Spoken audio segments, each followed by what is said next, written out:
I, 32F, need to provide some background to explain the current situation with my sister Amy, 28F. Our parents divorced when I was 12 and Amy was 8. The split was messy. Dad had an affair with his secretary and moved in with her immediately after leaving. Amy idolized Dad and chose to live with him despite his betrayal. I stayed with Mom, who was devastated but did her best to provide for me. Our grandparents stepped in to help during this difficult time. Since Mom worked 2 jobs to make ends meet, I spent most weekends and school holidays at their Victorian house. Grandpa was a retired chef who taught me everything about cooking. We spent hours in his kitchen, and he always said I was the only one who appreciated his culinary secrets. Grandma was an avid gardener who showed me how to nurture plants and maintain her beautiful rose garden. Those years shaped who I am today. Amy, on the other hand, treated our grandparents' house like a hotel. She'd show up randomly when she wanted money or needed a place to crash after partying. She knew exactly how to manipulate them. She'd cry about how hard it was living with Dad's new wife, who actually treated her well, or how she needed money for school supplies, which she spent on clothes and makeup. Grandma always gave in, even though I could see it hurt her when Amy would leave immediately after getting what she wanted. After college, I became an accountant and bought a small apartment nearby to stay close to family. I still visited our grandparents every weekend, helping Grandma with housework and cooking with Grandpa.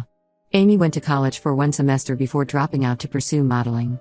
She created this whole fake persona on social media, borrowing designer clothes and returning them, sneaking into high-end hotels to take photos in their lobbies, pretending to live a luxury lifestyle while actually couch surfing at friends' places. During these years, she only visited Grandma and Grandpa on major holidays, and even then she'd spend the whole time taking selfies in their garden or staging photos with the food they prepared. She never helped clean up, never asked how they were doing, never showed any real interest in their lives. But she had no problem asking them for money for modeling classes or portfolio shoots. Everything changed 5 years ago when Grandpa had a severe stroke. I was at work when Grandma called, sobbing. I left immediately to drive them to the hospital. Amy didn't answer any of our calls. She posted Instagram stories from a club that night, clearly having seen our messages but choosing to ignore them. After Grandpa's stroke, he needed constant care. Grandma was too elderly to manage alone, and hiring full-time care was beyond their means. I made the decision to move in with them. My company was understanding and let me work remotely. I converted their dining room into my bedroom/office and developed a routine around Grandpa's care needs. During the entire 5 years I lived with them, Amy visited exactly 3 times. The first visit lasted 20 minutes, she said the medical equipment depressed her and left. The second time, she came asking for money for a huge modeling opportunity in Miami. When Grandma hesitated, Amy guilted her by saying she never asked for anything, a complete lie, and stormed out when she only got half the amount she wanted. The third visit was just to take photos of herself spoon-feeding Grandpa for her Instagram, complete with inspirational quotes about family. She left right after getting her photos.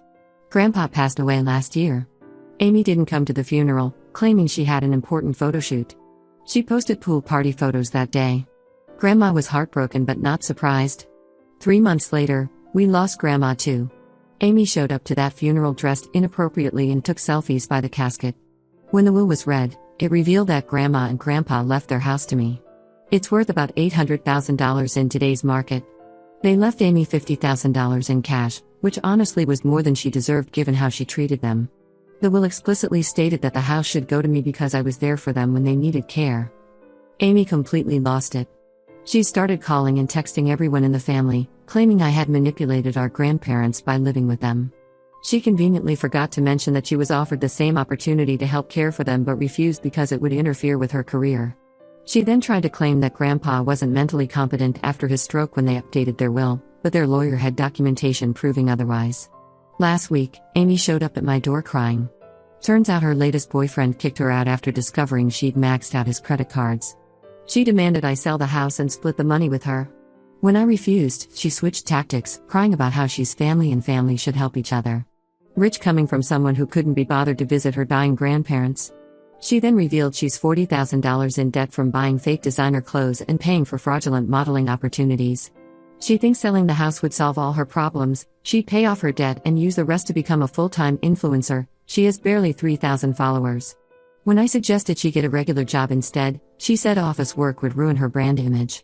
Mom is siding with Amy, saying I'm being selfish and should help my sister. Even Dad called to lecture me about family obligations, ironic given his history. Extended family is divided, Some think I should help Amy since she's struggling, others say she made her choices and has to live with them. I offered to help Amy find a job through my professional network, even though I know she'll probably burn those bridges too. She called me toxic and controlling. The house means everything to me. It's where I learned to cook with Grandpa, where I helped Grandma tend her roses, where I cared for them in their final years. Amy just sees dollar signs. Ida for refusing to sell or let her move in? Should I feel guilty about this? Update 1: The situation has exploded beyond anything I could have imagined. Amy has turned this into a social media circus, and the harassment has become unbearable. It started with a series of TikTok videos she posted about family betrayal and elder abuse. The first video showed her crying in what I later realized was her ex's bathroom. She color filtered it to look dingy and added sad music. She told a completely twisted version of events, claiming I isolated our grandparents and manipulated them during Grandpa's illness. She edited together clips from her few visits to make it look like she was a constant presence.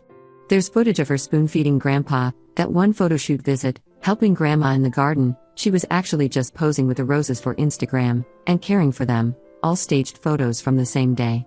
She even used Grandpa's stroke as a prop, saying I took advantage of his condition to force them to change their will. The video went viral, getting over 100,000 views. Other influencers started sharing it, adding their own dramatic reactions. Amy's followers, mostly teenagers who believe everything they see online, started a hashtag campaign, #JusticeForAmy.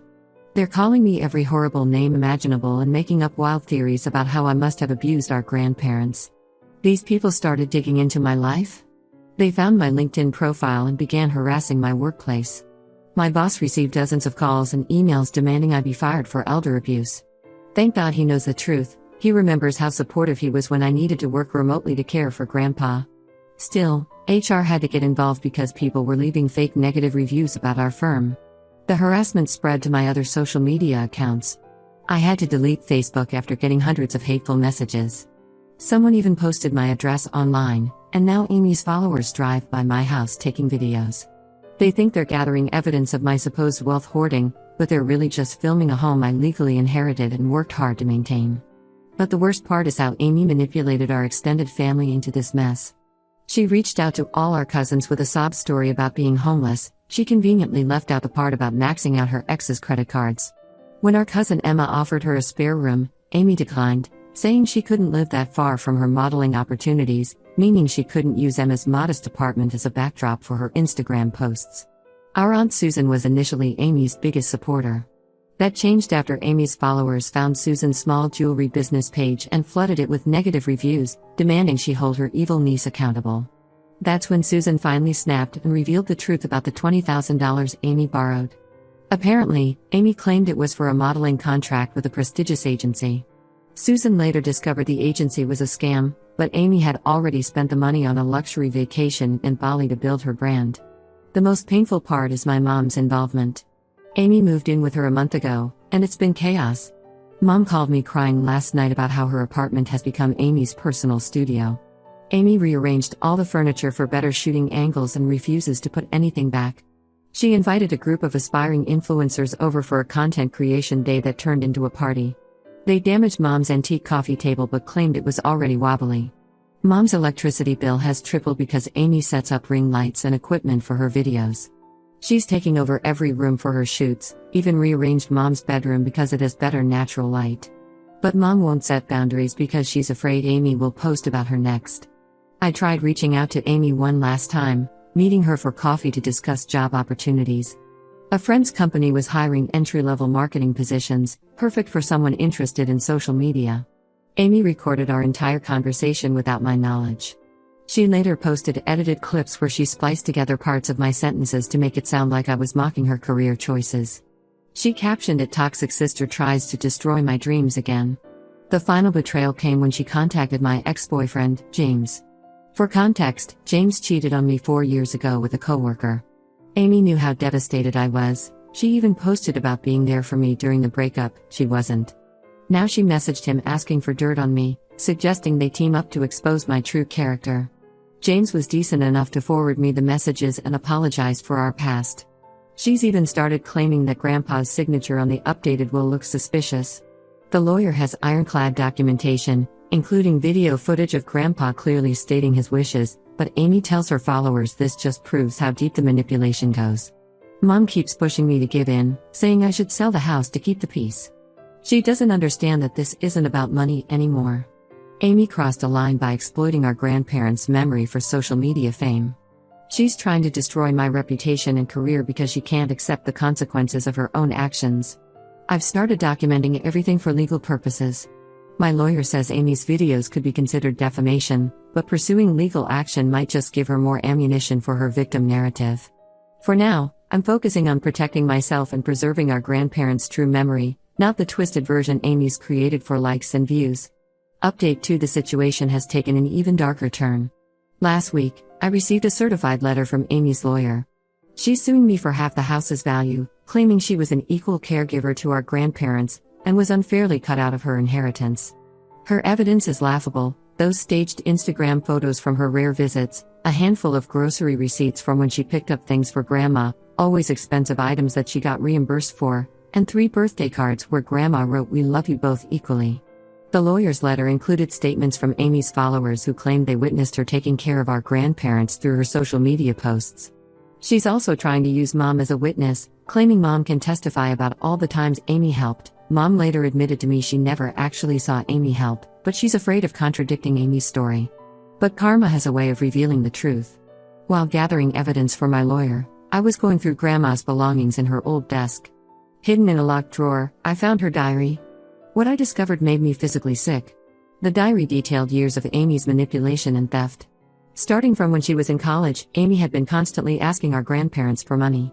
The amounts were staggering: $15,000 for a modeling workshop in Paris. She actually went partying with friends. $30,000 for a talent agent, who turned out to be a scammer. $25,000 for professional photography equipment. She bought designer bags instead, and various smaller amounts that added up to over $100,000. Grandma wrote heartbreaking entries about how they dipped into their retirement savings to help Amy, believing her promises that she was on the verge of a big break. They wanted to support her dreams, even when their financial advisor warned them against giving her more money. Amy knew exactly how to play on their emotions, crying about how no one believed in her and how she'd pay them back once she was famous. But the most shocking revelation was about Grandma's diamond necklace, a family heirloom that had been passed down for 4 generations. The necklace mysteriously disappeared 6 years ago. Grandma wrote that she had seen Amy wearing it in an Instagram post, then noticed it missing from her jewelry box. When she confronted Amy privately, Amy claimed she had borrowed it for a photo shoot and lost it. Later, Grandma discovered Amy had actually sold it to cover credit card debt. Grandma was devastated but never told anyone because she didn't want to cause family drama or ruin Amy's reputation. She wrote about crying herself to sleep, not just because of the lost heirloom, but because of Amy's betrayal.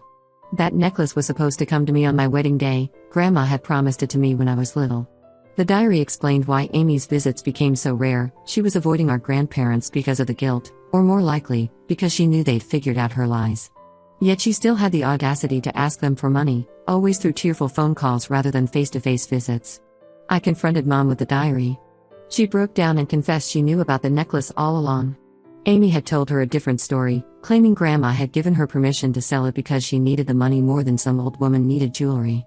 Mom chose to believe Amy's version and helped cover it up, afraid that exposing the truth would ruin Amy's chances in the modeling industry. When I asked why she never told me about the necklace, Mom said she thought I would overreact and destroy Amy's dreams.